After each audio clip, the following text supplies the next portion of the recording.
देखिए, हर जगह आपको एक विवाद देखने को मिलेगा, वो है जमीन का कब्जा का विवाद। यानी जो जमीन है, किसी का निजी जमीन है, सरकारी जमीन है, यानी उसको अवैध तरीके से कब्जा कर लिया गया है।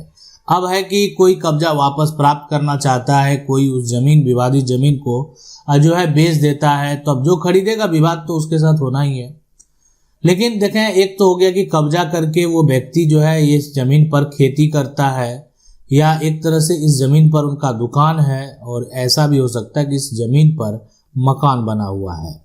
यानी जमीन पर किया तो कब्जा, लेकिन खेती है, दुकान है, मकान है, या कुछ भी हो सकता है जिस पर किसी प्रकार का कोई रोजगार जो है चलता हो, लेकिन जमीन जो है यानी उस व्यक्ति की नहीं है। ऐसे सिचुएशन में देखें, विवाद होता है। विवाद होता है तो सबसे पहले जो जमीन मालिक हैं, या जमीन मालिक भी अपना पक्ष रखने के लिए मामले को कोर्ट में लेकर जाते हैं। तो जब वो कोर्ट में लेकर जाएंगे ना, तो उनका आदमी जब जाता है, अगल बगल का लोग जो उनके रिश्तेदार हैं, संपर्क के लोग हैं, तो अब कब्जा करने वाला जो व्यक्ति है वो भी तो अपने पक्ष का वकील रखा हुआ है, वो भी अपना पक्ष रखना चाहता है। तो सबसे पहले जो है ना, जाकर जैसे ही जाएगा गवाह यहाँ पर, तो इनसे पूछा जाएगा क्या जो है एक तरह से आप रिश्तेदार हैं, क्या आप रिश्तेदार हैं? तो अब ये स्पष्ट कर दिया, अब तो कहेगा हाँ हम रिश्तेदार हैं। तो एक बात तो स्पष्ट हो गया, पहले वो कबूल कर लिया हम रिश्तेदार हैं, ठीक है।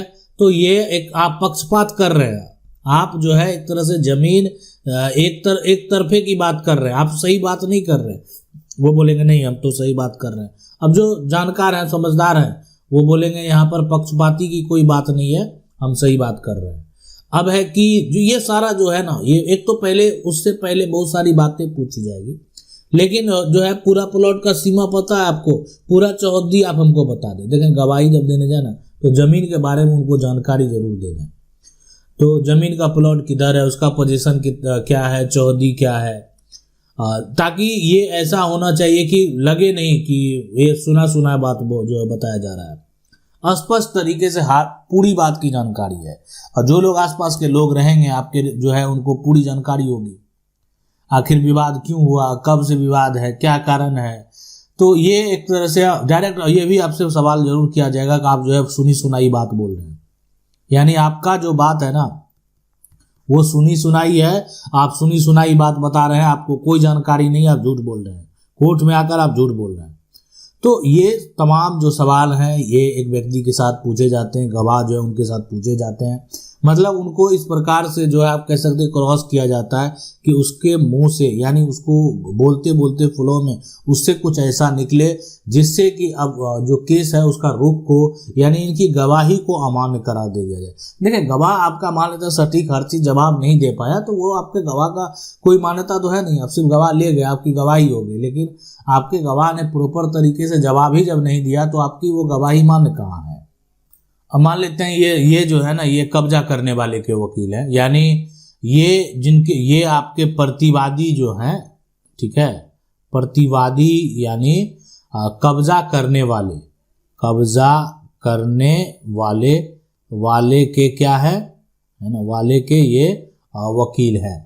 तो देखें, ये अब इनका जो सवाल होगा, ये इनसे पूछेंगे कि आप जो है जमीन पर कभी भी अपने, जिसके लिए आप आए हैं यहाँ पर, उनको कभी भी खेती करते देखा? ये हमको बता दें पहले, आपने कभी भी उनको खेती करते देखा?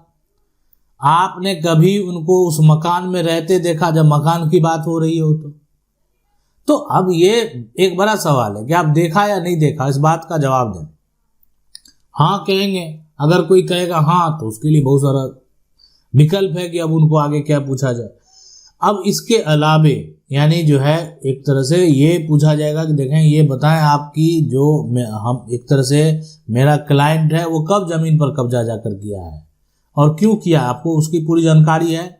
अब केस का तो रुख को बदला जाता है, यानी केस में जो है अब उसको पूछ रहा है कि कब कब्जा किया था, तो हर बात का जो है किसी तरीके से ये निकल जाए कि कब्जा जो है 20 साल से है, ये निकल जाए, तो ये माइंड में आ जाए कि कब्जा जो है वो आप कह सकते हैं 50 साल से है।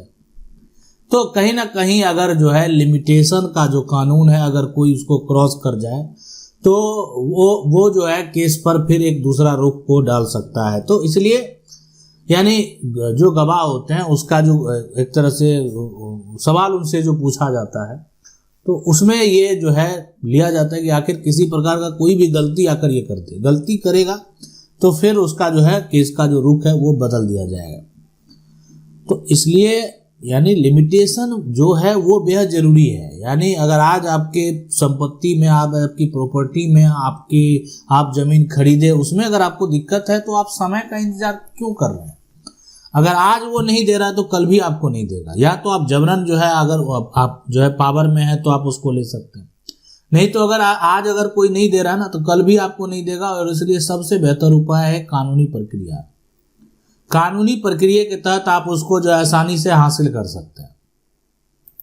तो दोनों पक्ष के जो देखें वकील हैं वो सवाल जवाब करते हैं, ऐसा नहीं है, दोनों पक्ष के वकील सवाल जवाब करेंगे। अब इसमें जो मान लेते हैं कि ये जिनके पक्ष में, किसी के पक्ष से तो ये आए होंगे, तो मान लेते हैं ये वादी के पक्ष से आए हैं, जो ये वादी के क्या है, गवाह हैं, वादी के गवाह है। तो अब वादी के वकील आएंगे ना तो ये बताएंगे, देखें आपको पता है कि जमीन का रसीद किसके नाम से कट रहा है? उसको तो पता ही है जमीन का रसीद कट रहा है, तो ये पूछ लिया ताकि मालिकाना हक जो है वो जमीन मालिक के तरफ हो। यानी जमीन का बताइए, जमीन का रसीद किसके नाम से कट रहा है, ये हो गया। उसके बाद ये बताइए कि जो जमीन का रसीद कट रहा है तो जमीन का खतियान किसके नाम पर है? आपको पता है तो बता दिया। नहीं, खतियान जो एक तरह से हैं वर्तमान में जिनका विवाद चल रहा है उनके दादा के नाम से, खतियान उनके दादा के नाम से, जमीन जो है तो ये प्रतिवादी तो कब्जा करके जमीन पर बैठा हुआ। तो किसी भी हालत में जो वादी के वकील हैं उनका ये टारगेट होता है कि जो अवैध तरीके का दखल है उसको खाली कराया जाए। प्रतिवादी के वकील होते हैं उनका ये होता है कि किसी तरीके से ये जो है कर दिया जाए कि इस कब्जा करने वाले व्यक्ति को मालिकाना हक मिले। अब इसमें एक आता है समय सीमा, और वो होता है कितने दिनों से कब्जा। सबसे बड़ा सवाल है, समय सीमा बेहद जरूरी है। देखें आज 12 साल से अधिक समय से अगर कोई भी 12 साल से अगर जो है अधिक हो गया तो कानून है एडवर्स पोजीशन यानी प्रतिकूल कब्जा का दावा कर सकता है, कोई मालिकाना हक का दावा कर सकता है जमीन पर। अगर वो लंबे समय से कायम है, शांतिपूर्ण तरीके से अगर वो कायम है, किसी भी प्रकार का कोई विरोध नहीं है, किसी भी प्रकार का कोई केस फाइल नहीं किया गया, ऐसे सिचुएशन में वो मालिकाना हक का दावा कर सकता है। और ऐसे जजमेंट यानी फैसले भी हम बताए हुए हैं जहां पर जो कानूनी तरीके से जो है यानी कब्जा करने वाले के पक्ष में भी कोर्ट का फैसला हुआ, वो भी सुप्रीम कोर्ट का फैसला हुआ। अब ये देखना चाहते हैं कि कब हुआ, क्या पूरी कहानी है, तो आप हमारे प्लेलिस्ट में जाएंगे। प्लेलिस्ट में जाने के बाद आपको वहां पर जो है मिलेगा सुप्रीम कोर्ट का फैसला, ठीक है, यानी सुप्रीम कोर्ट का फैसला। और सुप्रीम कोर्ट का फैसला जो है आप पूरा देखेंगे तो वहां पर जो कब्जा करने वाले व्यक्ति हैं उनके पक्ष में भी फैसला दिया गया है, पूरा डिटेल बताए हुए हैं, क्या स्टोरी है, क्या कहानी है, सब कुछ बताए हुए हैं। तो ये इस प्रकार से जो गवाह है, गवाह को क्रॉस भी किया जाता है, गवाह से दोनों पक्ष के यानी वादी के जो ये गवाह हैं ये वादी के पक्ष से आए हैं, तो प्रतिवादी के वकील जो है वो भी सवाल करते हैं, और प्रतिवादी जो वादी के वकील है वो भी कुछ पूछना होता है तो पूछते हैं, ठीक है। तो ये हो गया कि यानी इनसे जो है अब वादी के वकील पूछेंगे तो वो ऐसा सवाल पूछेंगे ताकि उनको तो जमीन पर का जो असली मालिक कौन है ये साबित करना है, ठीक है। अब ये इनसे पूछा जाएगा कि आप कभी देखे हैं किसको, वादी को जो है जमीन पर फसल लगाते हुए? बोलेंगे हाँ हम देखे हैं। आप कभी देखे हैं वादी को मकान में रहते हुए? हाँ हम देखे हैं। ये कह रहे हैं हम देखे हैं, कब देखे हैं, डिटेल से वो भी चीज जो है पूछा जाएगा कि आप कब देखे। अब उसके बाद ये सारा बात तो नोट हो रहा है। अब वो प्रतिवादी के जो वकील है वो बात सुन रहे हैं कि आखिर अब इनमें जो है पूछेंगे कि मकान बनाते आप कब देखे, या मकान में रहते कब देखे, आपका उम्र कितना है। मतलब हर चीज अब माइंड जो है अगर किसी भी प्रकार का थोड़ी भी गलती किया तो कहाँ पर उसको उलझा दिया जाए, कहाँ पर उसको फंसा दिया जाए ताकि उसका जो गवाह है वो अनवैलिड हो जाए। लेकिन ऐसा नहीं है, सब गवाह वैसा नहीं होता है। तो अपने गवाहों को भी ट्रेंड करना बेहद जरूरी होता है कि जो आपके पक्ष में जा रहे हैं बोलने के लिए उनको हर चीज़ों की जानकारी होनी चाहिए। ऐसा नहीं कि आप लेकर तो चले गए लेकिन वहाँ पर जाकर वो बोल नहीं पा रहे हैं और उनसे जो पूछा जा रहा है वो उल्टा बोल कर चले आ रहे हैं, तो वो आपका नुकसान करके आ रहे हैं। आपका गवाह का कोई फिर मान्यता नहीं होगा। जिस दिन जजमेंट होगा आपको लगेगा हम भी तो गवाह लेकर गए हैं, मेरे पक्ष में भी तो कुछ बोला है, लेकिन वो तो उलझ गया वहाँ पर जाकर। तो इसलिए इस सभी जो है एक तरह से जो प्रक्रिया है वो आपको समझना चाहिए और उसके बाद फिर आगे का जो प्रक्रिया है वो आपको करना चाहिए। अगर आपका कोई सवाल है आप हमें कमेंट करके पूछ सकते हैं। मेरा प्रयास रहेगा हम वीडियो के माध्यम से आपको बता सकें आपको क्या करना है, कैसे करना है, कौन सा प्रक्रिया उसको फॉलो करना है। मिलते हैं अगले वीडियो में, तब तक के लिए जय हिंद।